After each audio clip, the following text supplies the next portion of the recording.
Captain साहब, मैं professor तजावत पास आऊंगा, लेकिन चूंकि आप जिस फ्लो में बता रहे हैं, बड़ी अच्छी मालूमात है। मैं ये जानना चाहता हूं कि वजह क्या है, क्योंकि कोई भी माँ, कोई भी बहन, कोई भी भाई ये थोड़ी चाहेगा कि जाए मरने के लिए। कौन चाहता है? कोई नहीं चाहता है। तो वजह क्या है कि इतना जज्बा होता है, इतना जोश? इसके पीछे क्या वजह है? वजह क्या होती है? डॉक्टर जी, देखिए, जब भी कोई गुरिल्ला मूवमेंट होती है, आतंकवादी संगठन होती है, तो हमें फौज में सिखाया गया है कि सबसे पहले आप उस ऑर्गेनाइजेशन को समझिए, उसके जो ग्राउंड में पकड़ है उसको समझिए। मैं मैं ये इंडियन नहीं आर्मी पूछ की रहा हूं बात कर रहा कैप्टन हूँ। साहब, मैं ये नहीं पूछ रहा हूं। देखिए, मैं क्या पूछ रहा हूं, मैं क्या जानना चाहता हूं, मतलब इतना जज्बा कैसे आ जाता है, कैसे मूवमेंट बनती है ये? क्यों? इसके पीछे कोई वजह होगी। ये लूटपाट करने वाले लोग तो है नहीं, ये लूटने वाले डॉक्टर तो है जी, नहीं कि चलो भाई यहां हाँ, से वहां हमला करके और लूट ले, उनको मार दें और ऐसे पैसे कमाए, ये तो है नहीं। देखिए, जहां तक फिलिस्तीन की बात है, फिलिस्तीन के लोगों को जैसे सेकेंड वर्ल्ड वॉर खत्म हुआ, तो फिलिस्तीन के लोगों को आइडिया हो गया कि अब शायद खलबली मचने वाली है। मैं 1946 1945 की बात कर रहा हूं, क्योंकि सेकेंड वर्ल्ड वॉर के दौरान ही असल में तो कहानी फर्स्ट वर्ल्ड वॉर में ही शुरू हो गई, जब ऑटोमन अंपायर हार गया। जब ऑटोमन अंपायर अंपायर हार गया, यानी तुर्की का अंपायर हार गया फर्स्ट वर्ल्ड वॉर में, तो पश्चिमी देशों ने पूरे पश्चिम एशिया को अपने अपने स्फीयर ऑफ इन्फ्लुएंस में बांट दिया। तो उन्होंने इसका नाम दे दिया मैंडेट। उन्होंने बोला, भाई लेबनान की देखभाल कौन करेगा? कल तक तो वहां ऑटोमन अंपायर के लोग थे। तो कौन? लेबनान। बोला अच्छा, फ्रांस को मैंडेट दे दिया, यानी फ्रांस वहां एडमिनिस्ट्रेशन चलाएगा। ये 1917, 18, 19 की बात है। इसी तरह से इसराइल का मैंडेट दे दिया गया, जॉर्डन का मैंडेट दे दिया इंग्लैंड को।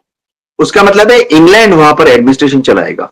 तो हुआ ये कि आस्ते आस्ते इन लोगों ने जब अपना एडमिनिस्ट्रेशन वहां चलाया, तो इन्होंने वहां पर आस्ते आस्ते एक चीज रियलाइज की कि सपोर्टर सबसे ज्यादा कौन थे। जब ऑटोमन अंपायर हार गया, तो और जाहिर बात है कि वहां जो मुस्लिम कबीले थे, जो कि ऑटोमन अंपायर के सपोर्टर थे, नेचुरली 1000 साल से, 500 साल से, 200 साल से मुस्लिम जो कबीले कबीले थे, वो लोग इतने सिंपैथेटिक नहीं थे। ये जो मैंडेटेड कंट्रीज थे, इंग्लैंड, तो सपोर्टर कौन थे? ज्यूज जो थे वहां, थोड़े से ज्यूज थे उस वक्त, इतने ज्यूज थे नहीं, नेचुरल अलाई। तो इनको फेवर करने के लिए आस्ते आस्ते जब मैंडेट मिला, तो इंग्लैंड ने ही। अच्छा, एक और चीज बताता हूं जो कि शायद मुझे बोलना भी नहीं चाहिए। दुनिया भर के लोग ज्यूज से परेशान थे, ना सिर्फ जर्मनी, वरन ना सिर्फ जर्मनी, ना सिर्फ रशिया, अमेरिका के लोग ज्यूज से परेशान थे। मैं 1940 1950 की बात कर रहा हूं। इंग्लैंड के लोग ज्यूज से परेशान थे, फ्रांस के लोग ज्यूज से परेशान थे, इटली के लोग ज्यूज से परेशान थे, जो वहां सेटल थे। तो वो सब पर्दे के पीछे ऐसी बात चली कि अमेरिका से इन ज्यूज को कैसे भगाया जाए, इंग्लैंड से इन ज्यूज को कैसे भगाया जाए। तो उन्होंने एक मूवमेंट सी चालू कर दी। ये नहीं बताया उन्होंने कि हम ज्यूज को भगा रहे हैं अमेरिका से, या हम ज्यूज को इंग्लैंड से भगा रहे हैं। उन्होंने बोला कि हम ज्यूज के लिए अब उनका एक जो मदरलैंड है या फादरलैंड है, वो बना रहे हैं फिलिस्तीन में। आप सब लोग वहां जाके सेटल हो जाओ। तो 1938, 39, 40, 41, 42, 43 से एक मूवमेंट चालू हो गई। जाहिर बात है, बाहर से जब ज्यूज वहां जाके सेटल हुए, तो उनके हाथ में पैसा था।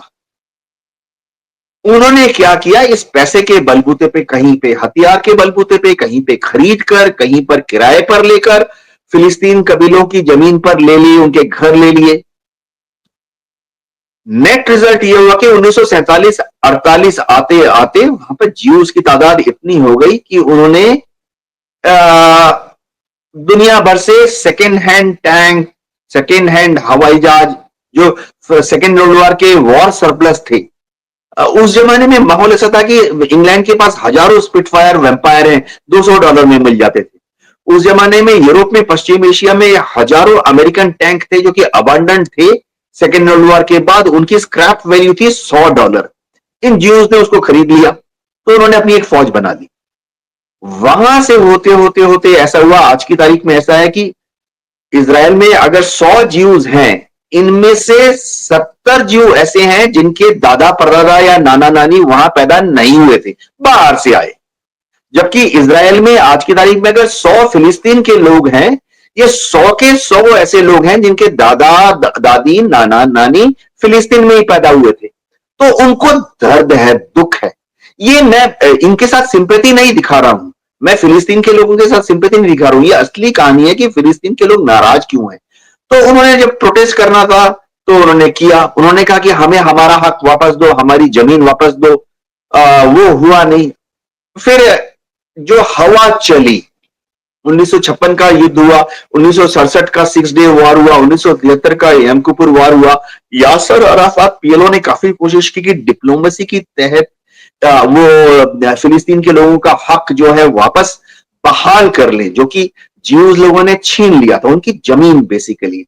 ये जो मिलाकर के ये आजादी की कुल मिलाकर के ये चूंकि जब उनके लोगों को मारा जा रहा था, उनकी जमीनें छीनी जा रही थी, उनके घरों को छीना जा रहा था, उन्हें एक जगह समेट दिया, कैदी बना दिया गया, तो जाहिर है कि जब उनकी जिंदगी अजीरन हो गई तो वो फिर अब कुर्बानी देने के लिए सामने आए।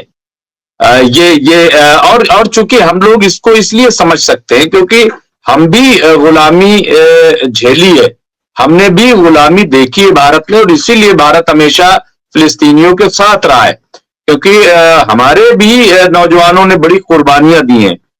भगत सिंह हो, सुखदेव हो, राजगुरु, या इस तरीके से और न जाने कितने लोगों ने। तो वही तमाम चीजें जो है, बहरहाल मैं फिर बात करूं, मैं आऊंगा प्रोफेसर तेजावत।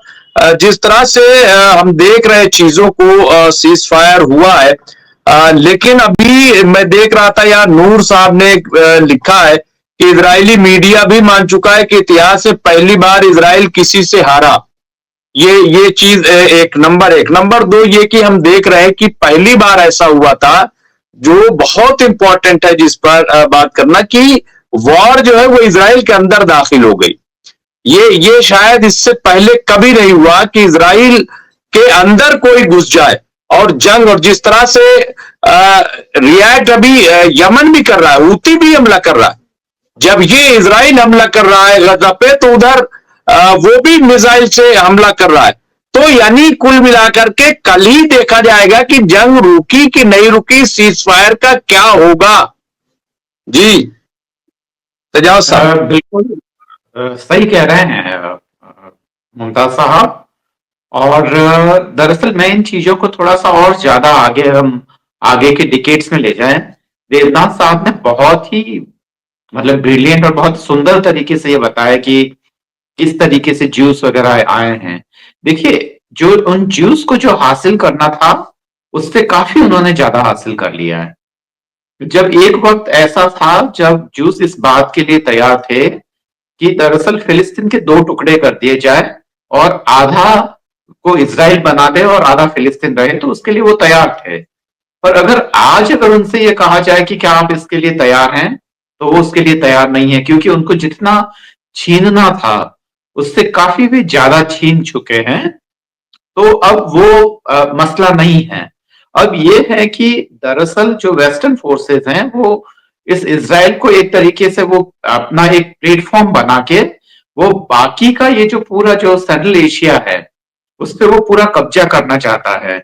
और इसी के लिए आप देखिए कि अभी जैसे कि देवनाथ साहब ने ये कहा कि खासकर ईरान और रशिया की जो आपस में ट्रीटी हुई है उसके बारे में उन्होंने बात की है। तो अब ये है कि काफी बड़े पैमाने पर, और उसमें जो बलि के बकरे बन रहे हैं वो दरअसल फिलिस्तीन के लोग हैं। तो ये सारी चीजें हैं। ये है कि ये लड़ाई कभी भी थमने वाली नहीं है, जैसा कि हम ये सोच रहे हैं। वो होती रहेगी, क्योंकि लगातार ये लड़ाइयां होती रही है, क्योंकि जब तक उनके इंटरेस्ट काम करेंगे तब तक ये लड़ाइयां होती रहेगी। और या कि जब तक कि सारे ही जो मुस्लिम जो कंट्रीज हैं वो यूनाइट नहीं हो जाते हैं, तब तक मुझे नहीं लगता है कि ये रुकेगा। पर अभी ये जो इस्लामिक ब्रदरहुड वाला जो कॉन्सेप्ट है वो अभी इतना स्ट्रांग नहीं हुआ है, और उसमें बहुत सारे जो लोग हैं वो दरअसल बहुत सारे कंट्रीज हैं वो उससे अपना वो साबका महसूस नहीं कर पा रहे हैं। तो यह सारी चीजें हैं मुमताज साहब। तो उन सब चीजों के बीच में हमें ये देखना पड़ेगा कि वह चीजें कैसे टर्न लेती है। मुमताज साहब। जी बिल्कुल